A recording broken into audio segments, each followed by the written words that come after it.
Yeah, that one kicks ass. The lyrics were, "One day you wake up and this life will be over.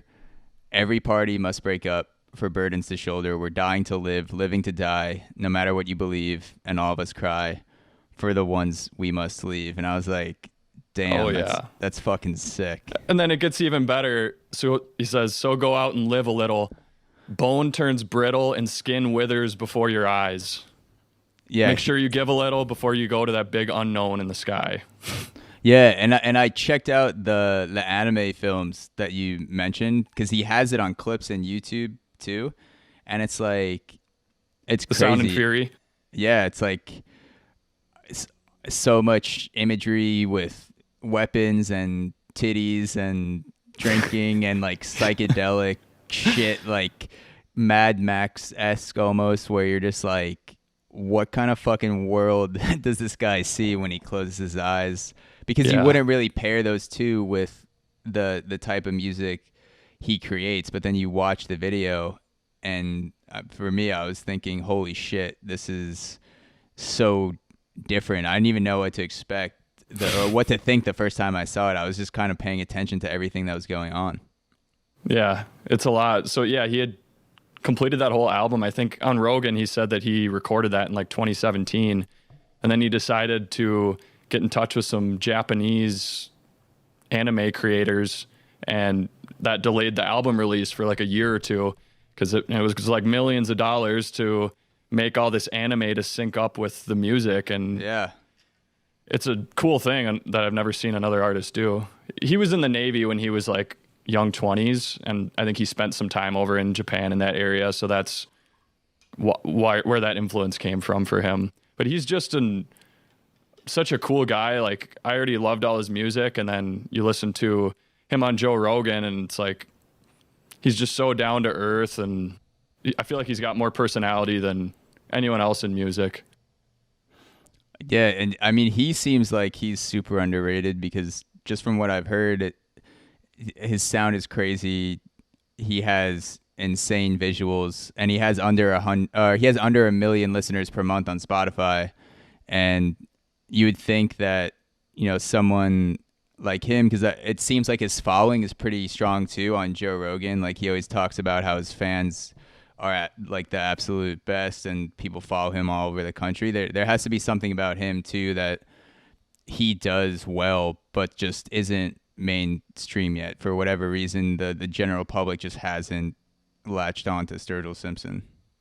Well, he came on strong in like 2014 with this style of country music that reminded people of like Waylon Jennings and some of those legends from back in the day. And I don't know what exactly happened, but him and like radio country, which is just two totally different things, like Sturgill was not going to play their game or whatever it is that they do, and he was just going to do his own thing. I don't think he's a guy who likes to be controlled. Like, he hated being under his record label and all that. And so his first couple albums were very country. He was doing some cool experimental stuff. Like, in his second album, there's like dubstep-y sounds and stuff.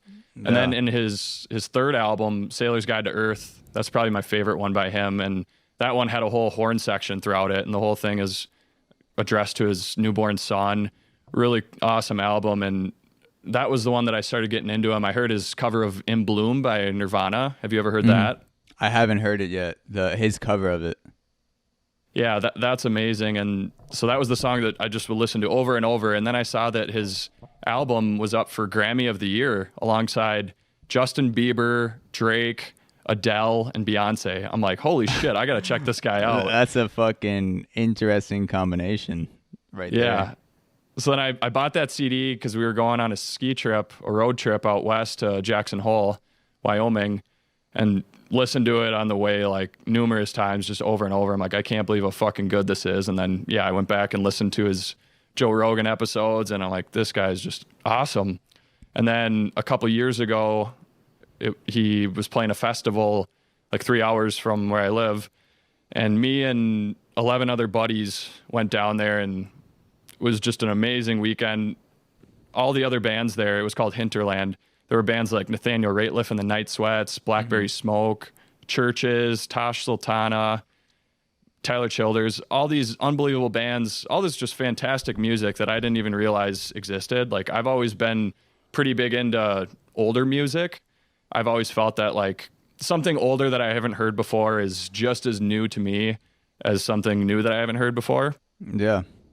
And I didn't realize there was as much good new music as there is. So that weekend for me, and then especially just capping it off with Sturgill Simpson, he was the final show, and he just fucking, it was unbelievable to see live, just rocking out like crazy. This was when he was kind of shifting away from his country. He didn't really want to be the savior of country music. So his last album was just like straight psychedelic, hard rock and roll. And yeah, that, I don't think I'd be doing the Music Burrito if it wasn't for him and that experience, because that just led me into so much other music and really made music a bigger part of my life. But then this past winter, it was really awesome because then he was going to be doing a tour over in Europe to get ready for his big US tour. And so I got to see him in Berlin, Germany, in a small club of like less than 1,000 people. I was 8 feet away from him. It was just unbelievable.